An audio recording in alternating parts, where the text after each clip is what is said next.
నమస్కారం. నిన్ను ఎవరైనా ఉన్నట్టుండి పొగుడుతున్నారంటే ఖచ్చితంగా వారికి నీతో ఏదో పని ఉందని అర్థం చేసుకో. కష్టం వచ్చినప్పుడు ఎదుటివారి కాళ్ళపై పడటం కాదు, నీ కాళ్ళపై నువ్వు నిలబడటం నేర్చుకో. అప్పుడే జీవితంలో పైకి ఎదుగుతావు. కడుపులోకి వెళ్ళిన విషం ఆ మనిషి జీవితాన్ని మాత్రమే నాశనం చేస్తుంది. కానీ చెవులోకి వెళ్ళిన విషం ఎన్నో బంధాలను, అనేక జీవితాలను నాశనం చేస్తుంది.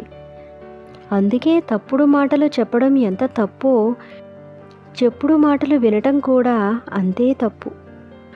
ఒకరిని మీరు ఎంత బాధ పెట్టినా అన్నీ మర్చిపోయి మళ్ళీ మీ దగ్గరికి వస్తున్నారంటే వాళ్ళకి ఎవరూ దొరకక కాదు, ఎవరికీ ఇవ్వలేని స్థానాన్ని వాళ్ళ మనసులో మీకు ఇచ్చారు అని అర్థం. సంస్కారం బాగుంటే గౌరవం పెరుగుతుంది, మాట బాగుంటే మర్యాద పెరుగుతుంది, నడవడిక బాగుంటే మంచి బంధాలు పెరుగుతాయి. మనిషికి కావాల్సింది నేర్పు, మనసుకు కావాల్సింది ఓర్పు, జీవితానికి కావాల్సింది కూర్పు, బాధలలో కావాల్సింది ఓదార్పు, ప్రతి జీవితానికి కావాల్సింది మార్పు. కరువులో ఉన్నావని అరువు తీసుకుంటే ఆ అరువు రేపు నీకు బరువు అయితే జీవితం కన్నీళ్ల చెరువు అవుతుంది. అందుకే ఆడంబరాలకు పోకుండా ఉన్నదానితోనే ఆనందంగా జీవించు. మన కన్నీళ్లను ఎవరూ గమనించకపోవచ్చు, మన బాధను ఎవరూ గుర్తించకపోవచ్చు, మన కష్టాల్ని ఎవరూ తీర్చకపోవచ్చు, కానీ అందరూ మన తప్పుల్ని వెతికే పనిలో మాత్రం ఉంటారు. జలపాతం దారికి బండరాళ్ళు అడ్డు రాకపోతే శ్రావ్యమైన శబ్దాలను మనం వినలేము. అలాగే జీవితంలో కష్టాలు అనుభవించకపోతే సుఖం యొక్క విలువను మనం తెలుసుకోలేము. సారీ నుండి థ్యాంక్ యూకి మారండి. సారీ నేను లేట్ అయ్యాను అనే బదులు థ్యాంక్ యూ నా కోసం వెయిట్ చేశావు అని చెప్పడానికి ట్రై చేయండి. రొటీన్గా ఉండకండి, మీ మైండ్ సెట్ని మార్చుకోండి. జీవితం ఆటోమేటిక్గా మారిపోతుంది. కళ్ళు చూసే ప్రతి దృశ్యం నిజమనుకోవటం తప్పు, చెవులు వినే ప్రతి మాట నిజమనుకోవడం ఇంకా తప్పు. చూసింది విన్నది గుడ్డిగా నమ్మి ఒకరి వ్యక్తిత్వాన్ని నిర్ణయించడం అన్నిటికన్నా పెద్ద తప్పు. కాసేపు ఆక్సిజన్ పెట్టే డాక్టర్ని దేవుడు అనుకుంటాం, లైఫ్ లాంగ్ ఫ్రీగా ఆక్సిజన్ ఇచ్చే చెట్టును మాత్రం అస్సలు పట్టించుకోం. నిరంతరం మన కోసమే ఉండి మన కోసమే ఆలోచించే తల్లిదండ్రులను అస్సలు పట్టించుకో. ఒక క్షణం కోసం, వాళ్ళ సులాభం కోసం మనతో తియ్యగా మాట్లాడే వాళ్ళని సులువుగా నమ్మేస్తాం, గొప్పవాళ్ళని పొగిడేస్తాం. ఇదే జీవితం.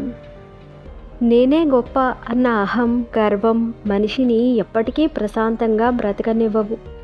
అన్నిటినీ వదిలి చూడు, ఎంత తృప్తిగా బతకగలుగుతావో నీకే తెలుస్తుంది. అమ్మ జన్మనిస్తుంది, భార్య ఆజన్మాంతం ప్రేమిస్తుంది. అమ్మ లేకుండా మనకు జన్మ లేదు, భార్య లేకుండా జన్మకు అర్థం లేదు. అమ్మ భారం అనుకోకండి, భార్యను బానిస చేయకండి. మంచిగా ఆలోచించు, మంచిగా మాట్లాడు, మంచి పని చెయ్యి.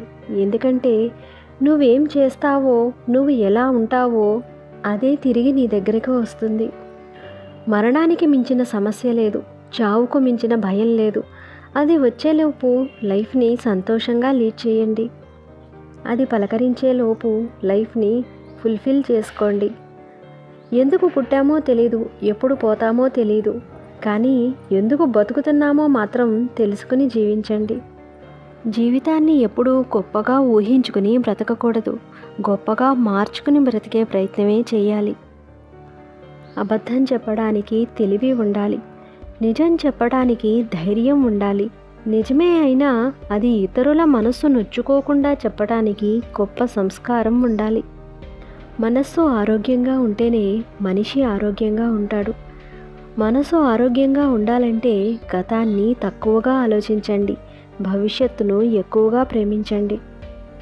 ఈ రోజుల్లో బుసలు కొట్టే పాముల కంటే గుసగుసలాడే మనుషులే చాలా ప్రమాదం. ఏమీ లేకుండా పుట్టి అన్నీ కావాలని పరిగెత్తి ఏదీ శాశ్వతం కాదని తెలిసి ప్రాణం కూడా సొంతం కాదని అర్థమై ఏదో ఒకరోజు ప్రపంచాన్ని వదిలి దూరం అవ్వటమే జీవితం. జీవితం కన్నీళ్ళు, నవ్వులు, జ్ఞాపకాలంటూ ఎన్నో ఇస్తుంది.